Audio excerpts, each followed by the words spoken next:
Haleluya, haleluya, haleluya. Saudara yang terkasih dalam Tuhan, apa kabar saudara terkasih dalam Tuhan? Kita berjumpa lagi sekalipun ini sudah minggu mungkin ke-8 bahwa kita beribadah tidak bersama-sama di dalam gedung saudara. Karena gereja sebenarnya adalah pribadi, bukan gedungnya, tetapi pengikut-pengikut Kristus. Kitalah the churches, kitalah gereja-gereja Tuhan sesungguhnya. Amin saudara. Saudara yang terkasih dalam Tuhan, pada pagi hari ini, seperti kita pada hari kemarin kita memperingati akan kenaikan Tuhan Yesus. Pagi hari ini kita akan menyambung firman Tuhan mengenai kenaikan Tuhan Yesus.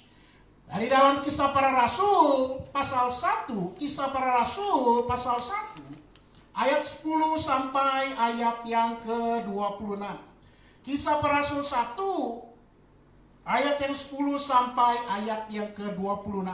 Saudara yang terkasih dalam Tuhan, firman Allah berkata, Kisah Para Rasul 1 ayat 10, ketika mereka, para murid-murid sedang menatap ke langit, waktu ia naik itu, waktu Yesus naik itu, tiba-tiba berdirilah dua orang yang berpakaian putih dekat mereka dan berkata kepada mereka, "Hai orang-orang Galilea, mengapakah kamu berdiri melihat ke langit? Yesus ini yang terangkat ke surga meninggalkan kamu akan datang kembali dengan cara yang sama seperti kamu melihat dia naik ke surga." Maka kembalilah rasul-rasul itu ke Yerusalem dari bukit yang disebut Bukit Zaitun yang hanya seperjalanan sabat jauhnya dari Yerusalem. Setelah mereka tiba di kota, naiklah mereka ke ruang atas tempat mereka menumpang. Mereka itu ialah Petrus dan Yohanes, Yakobus dan Andreas, Filipus dan Thomas, Bartolomeus dan Matius, Yakobus bin Alfeus dan Simon orang Zelot dan Yudas bin Yakobus. Ayat 14, mereka semua bertekun dengan sehati dalam roh, dalam doa bersama-sama dengan beberapa perempuan serta Maria, ibu Yesus, dan dengan saudara-saudara Yesus. Pada hari-hari itu berdirilah Petrus di tengah-tengah saudara yang sedang berkumpul itu, kira-kira 120 orang banyaknya, lalu berkata, "Hai saudara-saudara, haruslah genap kitab suci yang disampaikan Roh Kudus dengan perantaran Daud tentang Yudas, pemimpin orang-orang yang menangkap Yesus itu. Dahulu ia termasuk bilangan kami dan mengambil bagian di dalam pelayanan ini.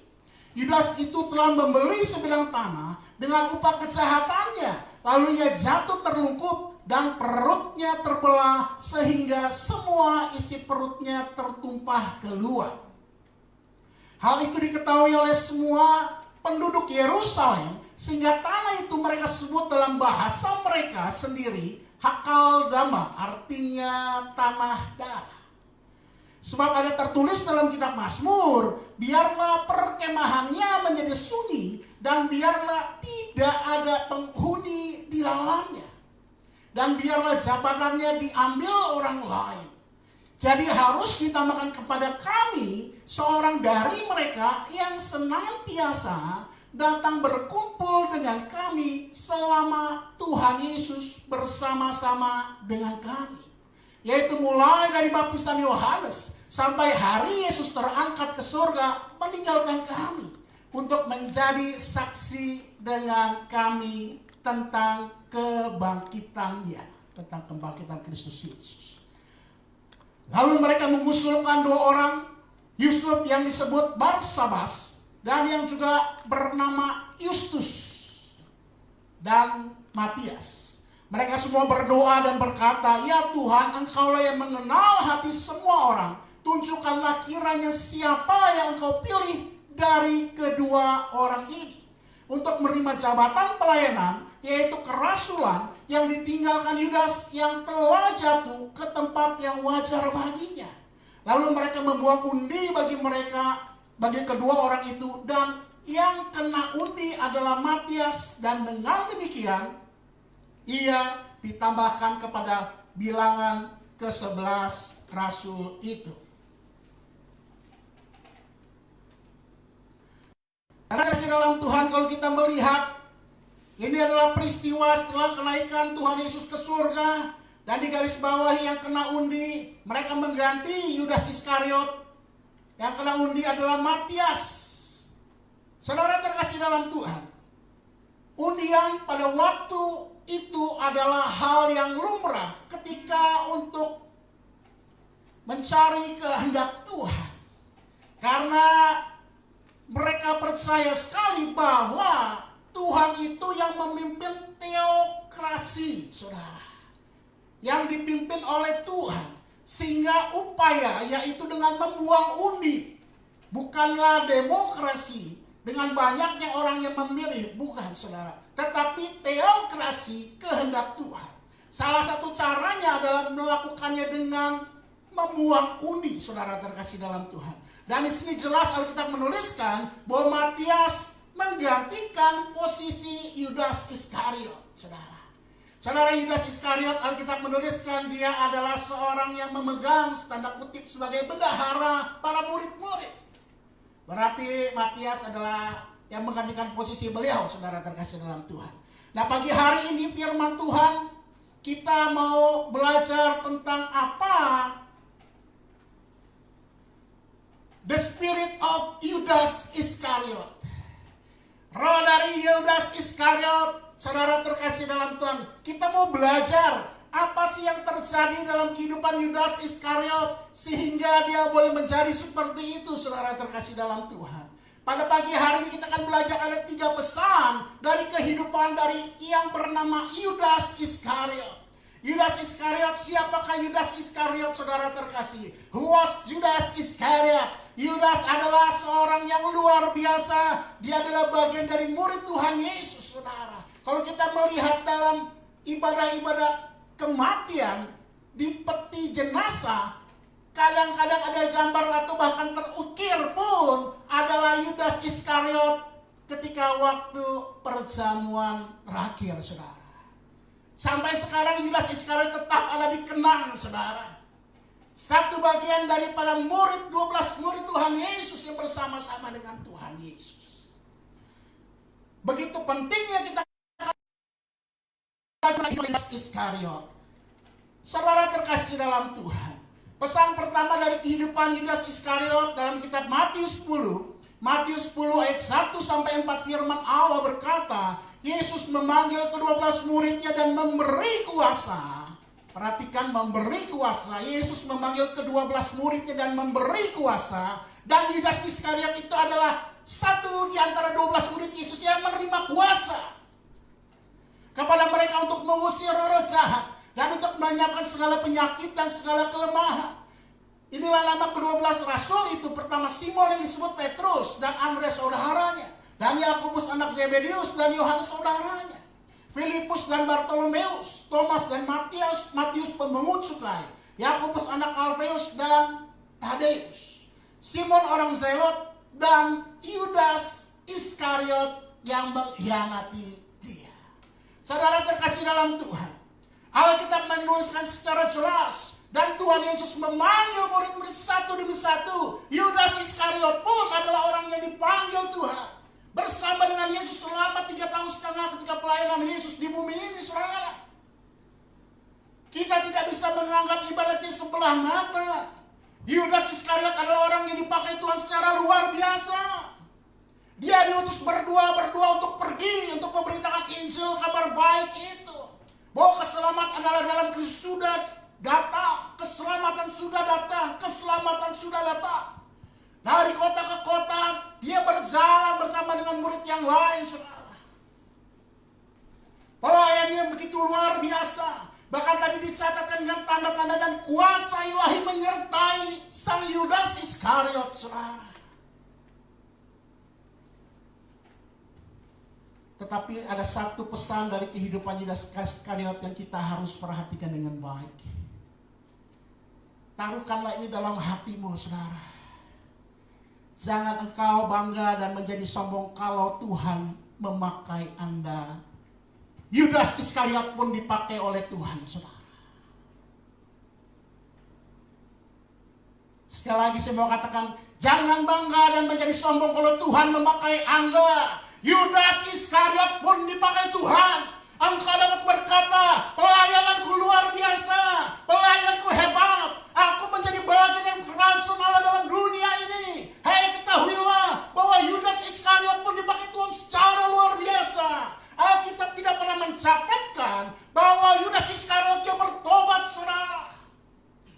Memang ada orang yang berkata bahwa dia selamat, ada yang tidak selamat, tetapi Alkitab dengan jelas mengatakan sampai akhir hidupnya tidak ada perkataan keluar dari firman Tuhan bahwa dia menjadi orang yang bertobat dan menerima keselamatan.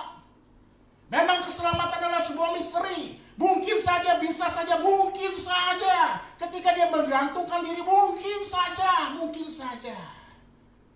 dia bertobat, mungkin saja. Tetapi Alkitab tidak pernah mencatatkan hal itu, saudara. Dia adalah orang yang luar biasa yang dipakai Tuhan. Tuhannya luar biasa, dia adalah orang biasa. Seperti juga saudara, kalau saudara dan saya dipakai Tuhan, kita adalah orang-orang biasa. Ingatlah itu. Jangan kita menjadi orang yang bangga, kita menjadi orang yang sombong. Ketika Tuhan memakai saudara dan saya, ketika doa-doamu untuk mendoakan orang-orang menjadi sembuh. Kalau memang seperti itulah saudara dan saya dipanggil, kita harus menjadi terang Tuhan. Tuhan Yesus mati dari salib, dia bangkit di hari yang ketiga, dan dia naik ke surga pada hari yang ke-40 setelah kebangkitannya. Agar saudara dan saya kita menjadi saksi-saksinya. Agar kita disebut sebagai Kristen, yaitu Kristus, saudara. Sudah seharusnya saudara dan saya seperti itu, kita memberitakan Injil. Janganlah engkau menjadi sombong kalau Tuhan memakai Anda.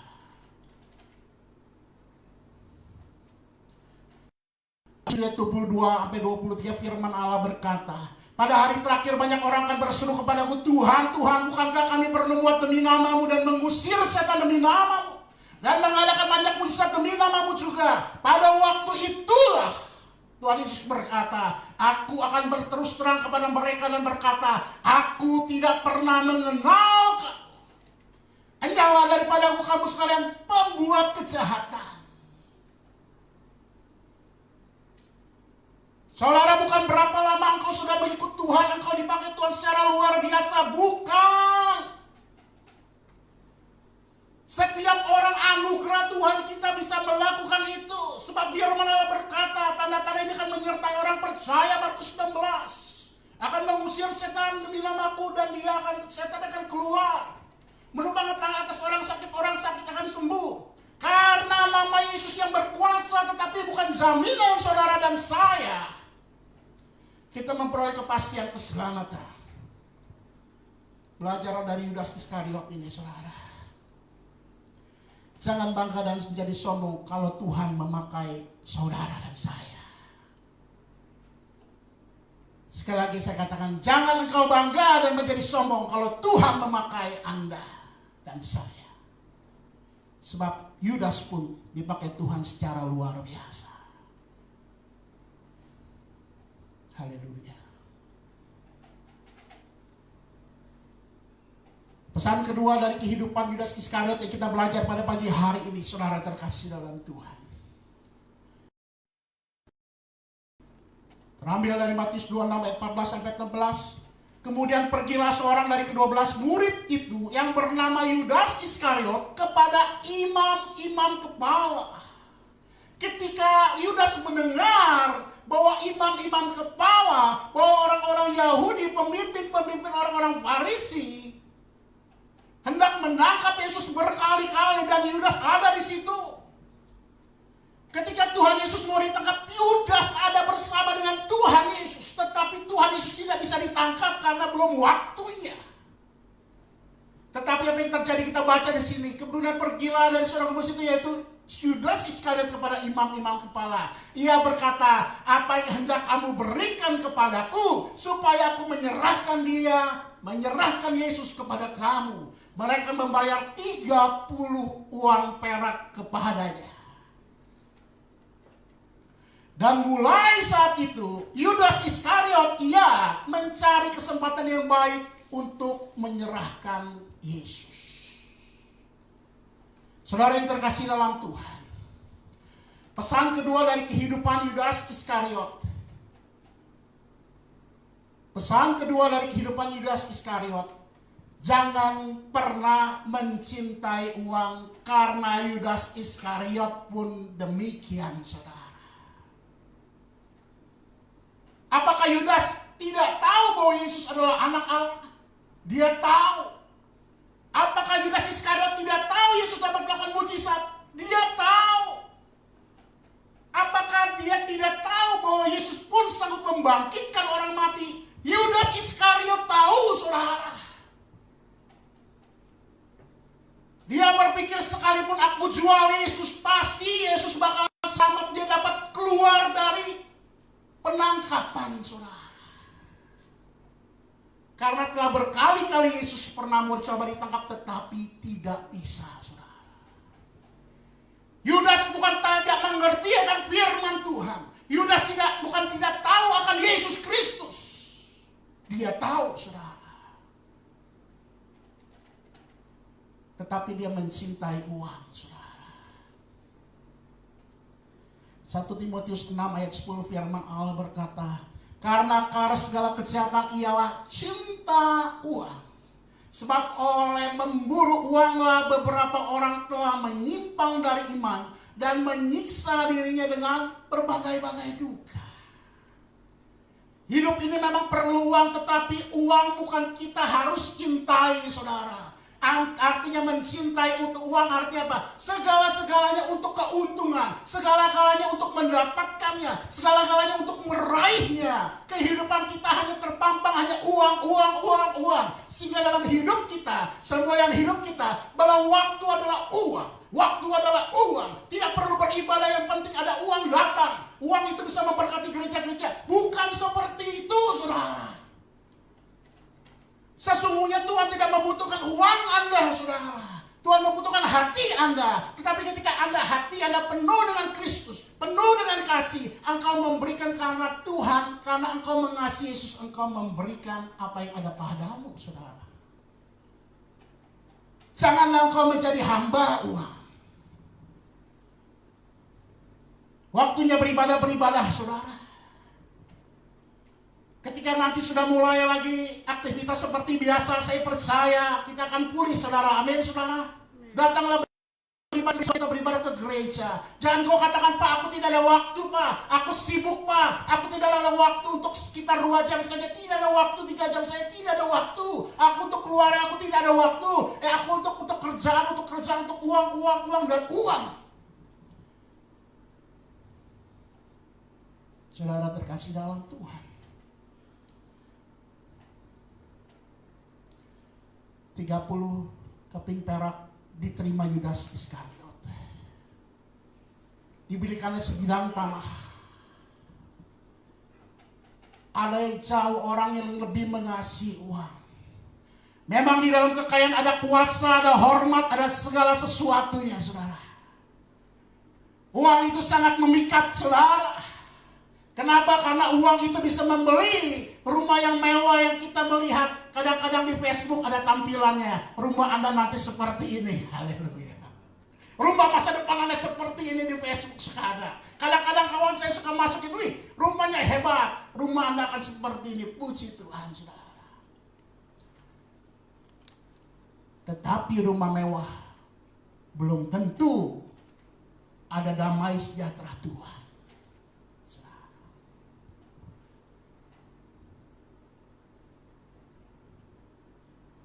Memang uang bisa membeli sebuah mobil-mobil yang luar biasa mewahnya, saudara.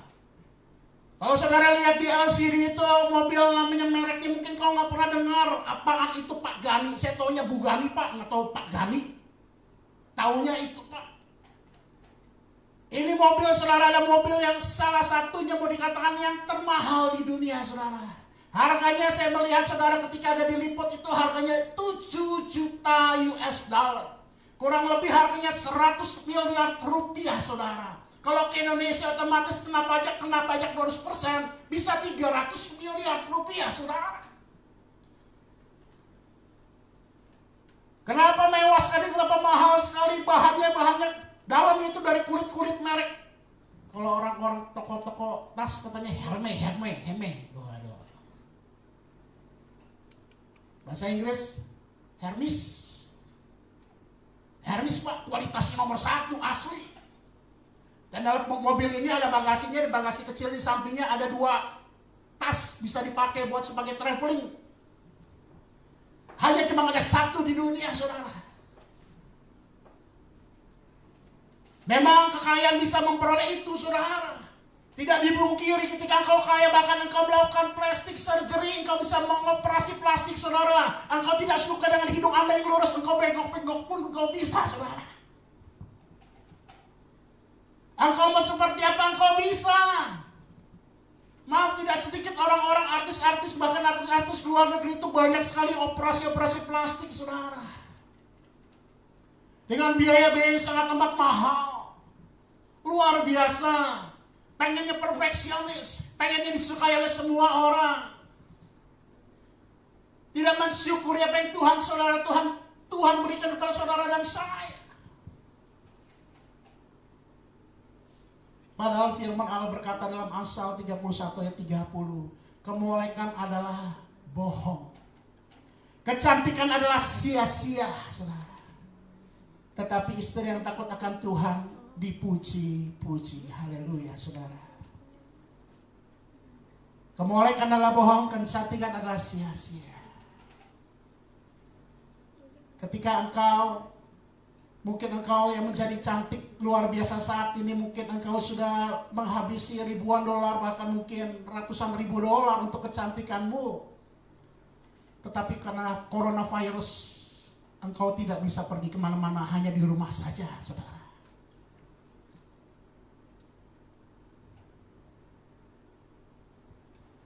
Hati-hati, janganlah engkau mencintai uang.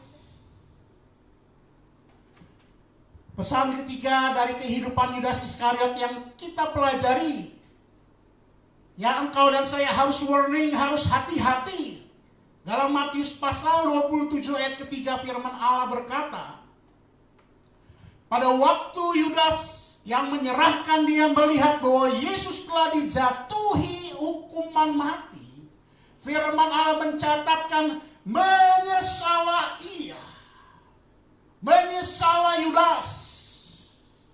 Lalu ia mengembalikan uang yang 30 perak itu kepada imam-imam kepala dan tua-tua.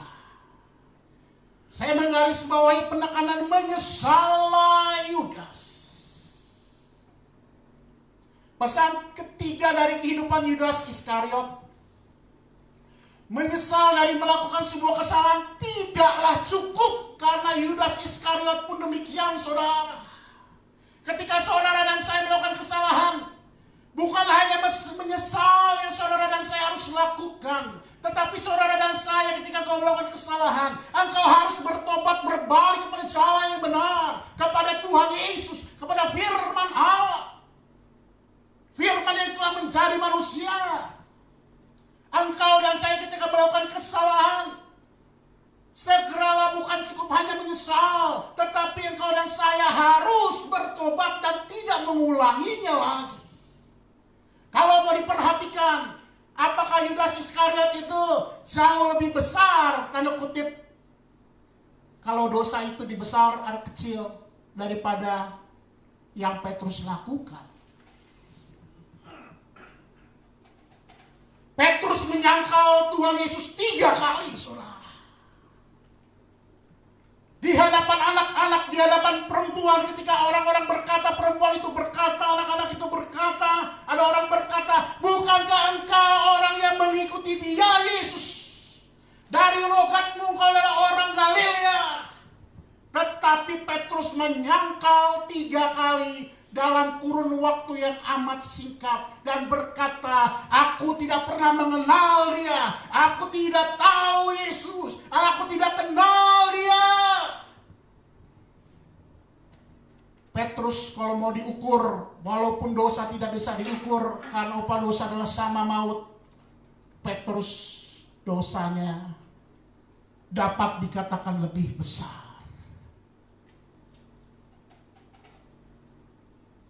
Ketika ayam berkokok, Petrus menangis, dia menyesal, dia menyesal. Tapi dia bertobat. ketika Yesus menyapa dia. Petrus tidak membunuh dirinya, tidak menggantungkan diri seperti Yudas Iskariot yang memutuskan hidupnya dengan tangannya sendiri. Tetapi Petrus tetap menyerahkan nyawanya ke dalam tangan Tuhan. Dia tidak membunuh diri. Dia menunggu apa yang terjadi. Tuhan Yesus berkata, apakah engkau mengasihi aku, gembalakanlah domba-dombaku. Selama 3 kali Tuhan Yesus bertanya kepada Petrus, Petrus, apakah engkau mengasihi aku, gembalakanlah domba-dombaku. Petrus, apakah engkau mengasihi aku, gembalakanlah domba-dombaku.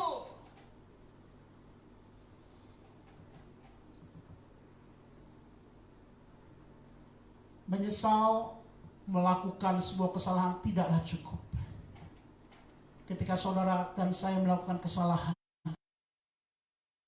kita harus menyesal dan kita harus bertobat. Haleluya, saudara. Hingga akhir hidupnya, Petrus boleh berkenan menjadi pelayan Tuhan yang setia.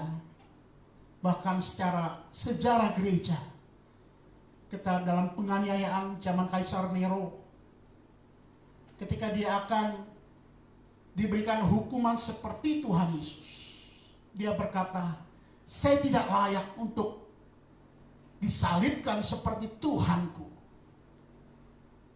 Maka dia dengan mati disalibkan dengan kepala terbalik, saudara. Engkau membuat kesalahan, menyesalah dan bertobatlah, hiduplah sesuai dengan firman Tuhan. Pada pagi hari ini saya tidak memperpanjang firman Tuhan. Bahwa firman Tuhan ada 3 pesan dari kehidupan Yudas Iskariot. Yang pertama adalah janganlah engkau bangga dan sombong ketika Tuhan memakai hidup saudara dan saya, karena Yudas Iskariot pun dipakai Tuhan secara luar biasa. Karena kemuliaan hanya bagi Tuhan. Jangan sekali-kali saudara dan saya kita mencuri kemuliaan Tuhan. Biarlah Tuhan yang semakin besar dan kita semakin kecil dan hilang dan lenyap, saudara. Karena hidup saudara dan saya telah dibayar oleh Kristus Yesus. Hidup saudara dan saya adalah milik Dia. Seharusnya hanya Dia saja yang dipermuliakan. Katakan amin, saudara. Dan janganlah pernah cinta akan uang. Karena akar segala kejahatan adalah cinta uang. Dan yang terakhir, pesan ketiga dari kehidupan Yudas Iskariot menjadi peringatan buat saudara dan saya. Jangan hanya menyesal ketika engkau membuat kesalahan dan pelanggaran, tetapi bertobatlah. Mari kita pejamkan mata, kita bersyukur untuk firman Tuhan pada pagi hari ini. Haleluya, haleluya, haleluya. Bapak yang kami sembah dalam nama Tuhan Yesus, kami bersyukur Tuhan pada pagi hari ini kami bisa beribadah kepada Tuhan. Kami bisa mendengarkan firman Tuhan. Kami bisa memuji memuliakan Engkau. Biarlah firman-Mu yang kami dengar pada pagi hari ini boleh merema dalam hati kami, dalam hidup kami. Boleh selalu senantiasa kami ingat Tuhan. Dari perjalanan kehidupan seorang yang kami belajar namanya Yudas Iskariot, yang adalah satu di antara 12 murid-Mu Tuhan. Ada 3 pesan kehidupan Yudas Iskariot. Yang pertama, janganlah bangga dan sombong. Kami kadangkala orang-orang percaya, kadangkala kami adalah hamba-hamba Tuhan. Kadangkala kami menjadi orang-orang yang sombong. Kadangkala kami menjadi orang-orang yang bangga, yang tinggi hati bahkan, Tuhan.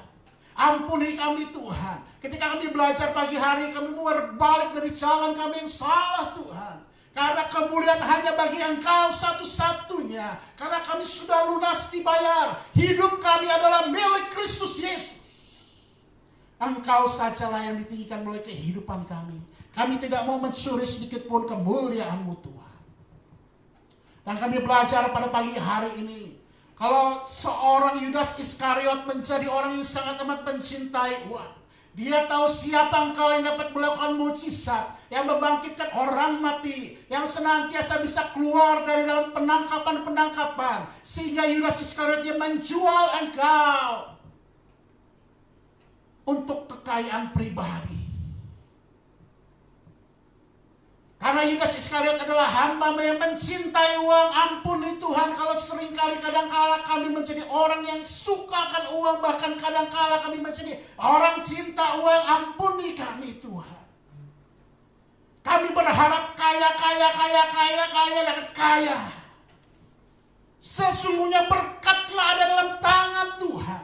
Dan kami percaya bahwa Engkau berfirman akan mencukupi segala keperluan kami menurut kekayaan dan kemuliaan-Mu, Tuhan.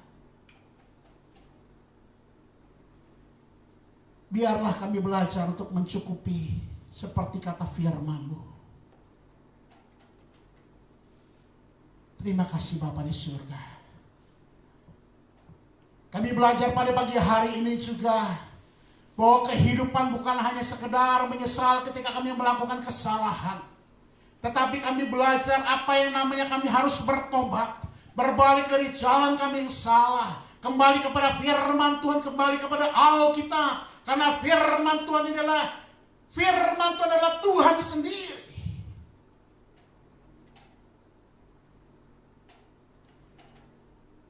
Firman Tuhan yang harus menjadi kaca kehidupan kami. Terima kasih Bapa. Terima kasih Tuhan Yesus untuk firman-Mu pada pagi hari ini. Tukiklah dalam hati kami. Biarlah kami menjadi selantiasa mengingat dan melakukannya dalam hidup kami. Sepanjang Engkau beri kehidupan kepada kami. Karena kamilah milik-Mu. Karena kamilah milik Engkau, Yesus Kristus. Terima kasih Bapa, dalam nama Tuhan Yesus. Kami bersyukur untuk firman Allah. Haleluya. Amin.